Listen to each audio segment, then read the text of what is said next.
Ladies and gentlemen, good evening and welcome back to our channel once again. And allow me to begin this video by asking you guys a very simple question. What is William Ruto's game plan for 2027? Because in 2022, William Ruto's game plan was very simple, clear and precise.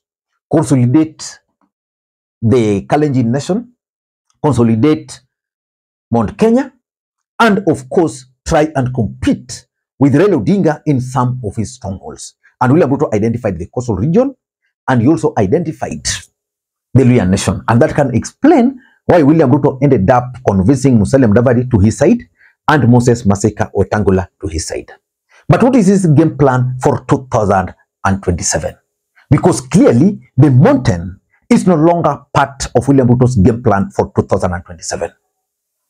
And in my view, William Ruto's game plan has Raila Odinga right at the center of his schemes. Which begs the question, what will happen in case Raila Odinga fail to deliver for William Samoei Arap Ruto? Because we all know that William Ruto and Raila Odinga are currently working together.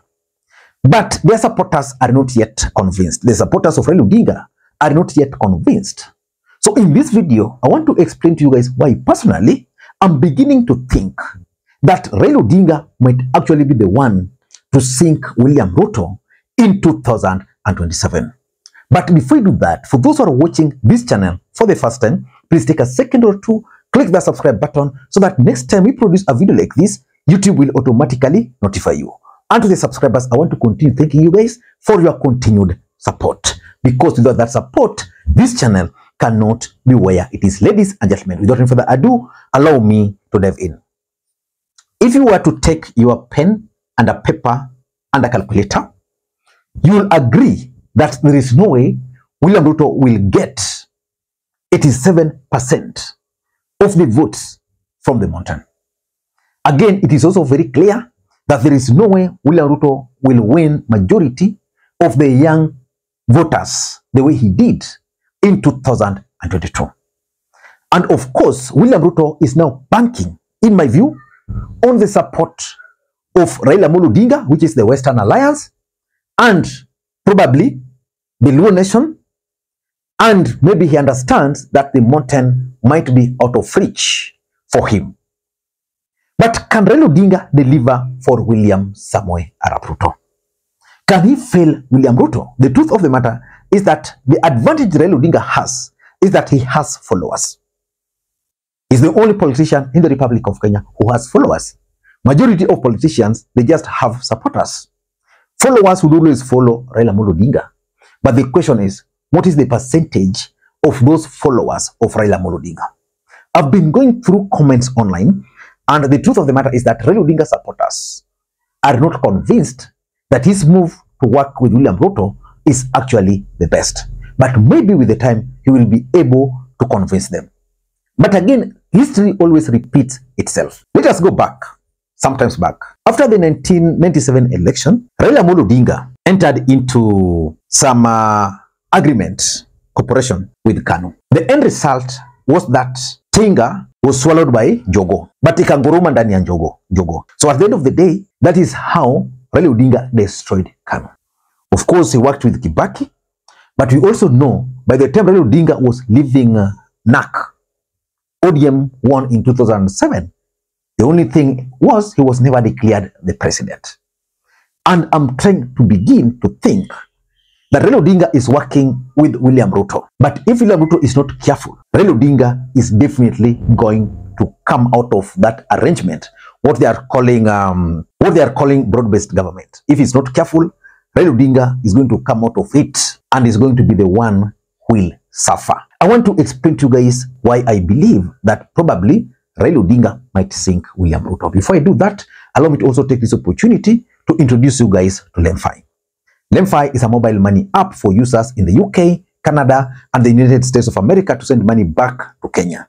They offer the best exchange rates, and the money will be delivered instantly into M-Pesa account, Airtel Money account, and of course, if you want, directly into your bank account. You can use the link in the pinned comment to download the app. Ladies and gentlemen, let us dive in. Why do I strongly believe that Raila Odinga who has an advantage over Ruto can actually be the one to sink him. I was trying to explain to you guys that Raila Odinga has an advantage. He has loyal support. He has followers who can follow him. Raila Odinga enjoys national support, which means if his supporters were to decide to support Ruto, William Ruto would be assured of a second term. And of course, Raila Odinga is tried and tested. But there's a chance that based on the current political situation, those supporters might say, Wewe Baba and Auko, we are not with you, which means he can actually sink Ruto. Why am I saying this? Number one, if you look at Mount Kenya, where William Ruto got the bulk of his support, they voted for Ruto not because they loved Ruto. They voted for Ruto because of Raila phobia. So which means the mountain can easily reject Ruto again. Of course, they've already rejected Ruto, but that rejection might actually deepen because of the fact that now Ruto is being seen to be working with Raila Odinga. And what will be the impact of that? The impact of that is that William Ruto might not get the votes he got in the mountain. And if William Ruto won the presidency, in quotes, in the last election, because the mountain gave him the highest number of votes, where do you think William Ruto will be able to recover from? Because people are saying that as long as Raila is with Ruto, Ruto is assured of automatic support of the Luo support base, is assured of the Luo support base, TC and Coastal region. But after witnessing the Gen Z protests in the Republic of Kenya, I have my own fears. As long as the mountain can lock William Ruto, I foresee a big problem for him. In fact, if you've been studying William Ruto, he's even conflicted. He's not sure whether to still pursue the mountain or to leave it. But the truth is, Raila phobia alone, now that he's working with Ruto, can make the mountain not to vote for him. And that's going to be a huge impact on his bid. Number two,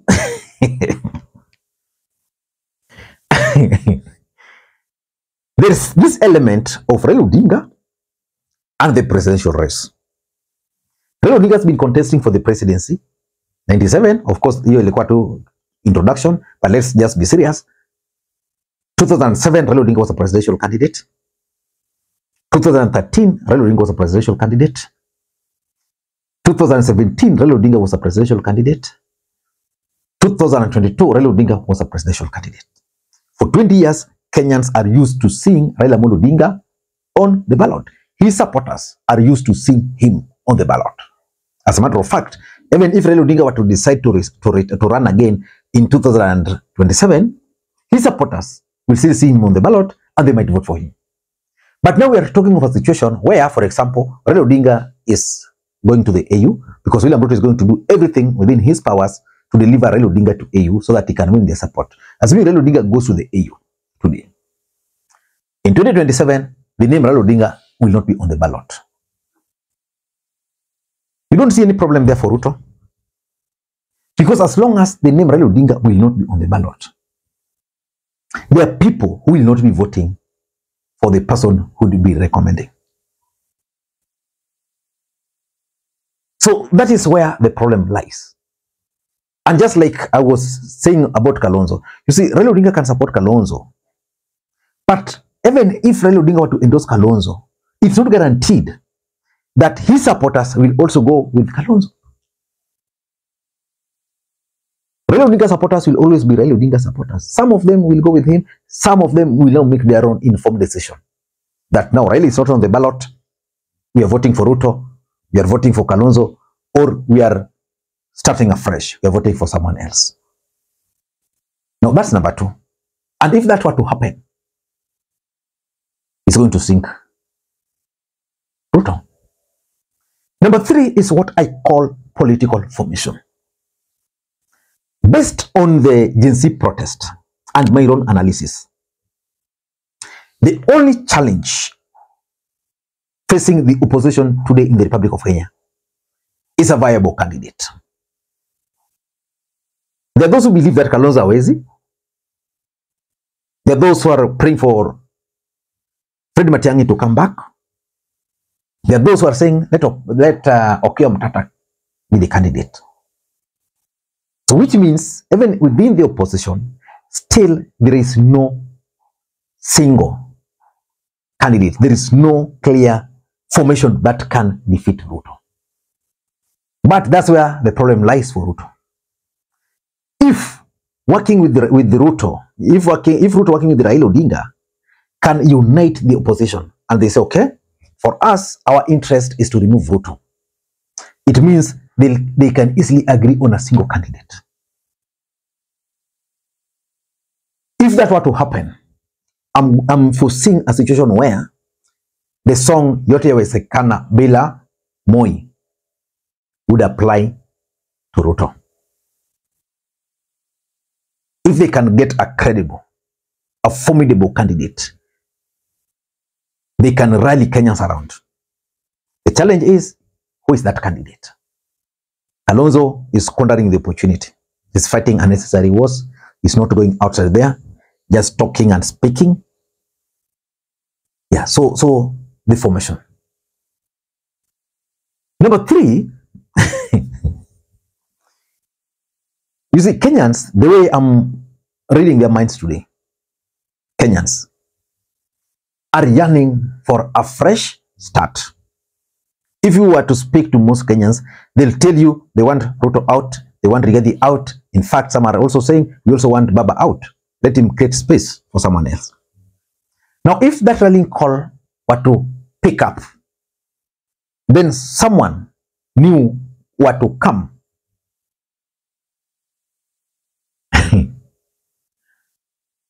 Problem there. So Raila Odinga will be collateral damage. He will be sent with William Ruto. So as much as you might not be comfortable with Raila working with Ruto, it can actually be a blessing in this case. But let me also reveal to you guys a very important aspect. The Rigathi Gachagua, Uhuru Kenyatta factor. If Raila Odinga were to work with William Ruto, then I foresee a situation where Rigathi Gachagua will also work with Uhuru Kenyatta. And if Uhuru Kenyatta and Rigathi Gachagua were to work together, the mountain might be united. They might succeed in uniting the mountain. And with the voting bloc from the mountain, if they can just get another candidate and deliver those votes, problem. Problem. And of course, there's also the possibility that ODM might actually not deliver to Ruto minus Raila Odinga. It's not guaranteed. So as long as ODM might not deliver to William Ruto, because even right now, you can imagine Raila is not there, then Joho Paranya not there, then now we have who? Arati and Abdul Somad Nasir. Those guys will be busy with their campaigns. They will be busy with their campaigns, gubernatorial campaigns. Ladies Wanga, the chairlady, will be busy. So, I don't know what you think, but if you ask me, if you look at it critically, Raila Odinga might actually be the one to sink William Ruto, whether directly or indirectly. I don't know what you think. That's my take. Until next time, this is Lee Makwiny. Bye-bye.